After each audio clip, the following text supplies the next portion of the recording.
Magnificent Seven. Very surprising.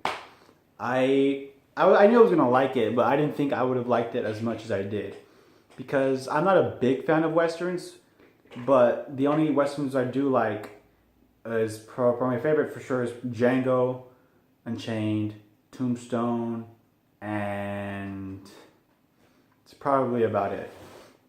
Magnificent Seven, I had a lot of fun with it because it's a western, but it's obviously just it's really an action movie with a western skin in front of it, which I think it was cool because I've never seen or even heard of the original Magnificent Seven, which was like from like the 50s or something or 60s, and then people were saying, oh, but that Magnificent Seven was actually a remake of an Asian film by Akira Kurosawa, which was called Seven Samurai. Never heard of it, never seen it. Surprising, I know. Well, you probably watch every movie ever. I haven't seen those. But at the same time, I don't really watch westerns unless it's Django. And I am very, very pleased with this movie. I loved the way it was shot. There's these shots like, it's your generic, what people probably consider a generic shot of, horses riding. But there's a lot of these wide shots, like that would be from this part of the screen to this screen, and then you just see like horses just riding like that. And there's like a giant sun behind them. That shit looked awesome. And there's another scene, I think they did this shot 2 times when there's a horses, like a bunch of horses from here, and the camera would be like following the horses, but moving faster than the horses. So the horses are going this fast, and the camera's following it. But it has a good look. It's a good looking shot. And I was just like, every time those scenes happen, I was just like, oh, that stuff looked cool. And there's some really intense action, and I had to keep reminding myself, oh, this is PG-13, because they don't have like the whole blood splatter kind of stuff that would happen like Django. Like every time someone got shot, like 8 gallons of blood would flower to the head, which is a cool thing. I like that stuff.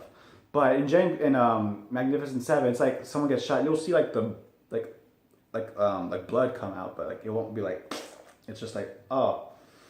One thing that I did notice in the movie is that that was kind of bothered me was whenever someone every time an extra died in a movie, like that random person in the town died, they died, oh, one shot, oh, dead.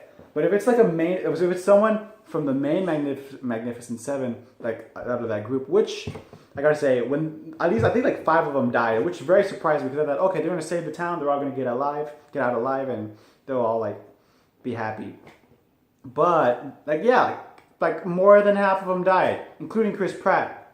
But that's fine. It was a glorious death, believe me.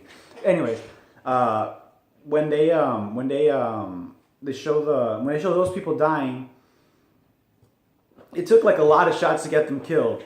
Like, okay, a random person dies, boom, dead. But like with Vincent D'Onofrio's character, like, oh, one shot with bow and arrow. Oh, he's still walking. Oh, another bow and arrow shot. Oh, he's still walking. Oh, another bow and arrow shot. Oh, he's still walking. Oh, another bow and arrow shot. Oh, he's still walking. Oh, dead. Same thing with like all the other characters. Chris Pratt though, when he blows himself up, I was like, damn, that was fucking radical. But yeah, because this was a very, what's the best way to say it? I would say it has you constantly entertained. Like there's like it's quite a long movie. It's like 2 hours and 15 minutes, but it doesn't feel that long. It feels like, I'd say it feels about an hour 45, an hour 50. It felt that long, which is a good thing because the longer the movie is and how short it feels compared to that, it's always a good thing. What you don't want is a short movie that feels like it's 2 hours long. But yeah, I gotta give this movie. I'm not being cheeky. I honestly think it's a solid 7 out of 10. Magnificent 7/10. I want everyone to see this because I know that they see a western, you're like, oh, it's a western. Fuck that movie. Horses and dirt. Ugh. Watch it. It's really, really, really, really good.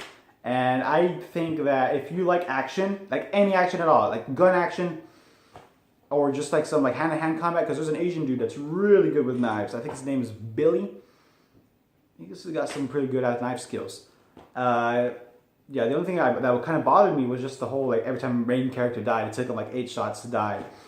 And the story was a little too thin for me. Like, everything was kind of sped up a little bit, but, I would rather have badass action than, like, character development and story, because it's badass.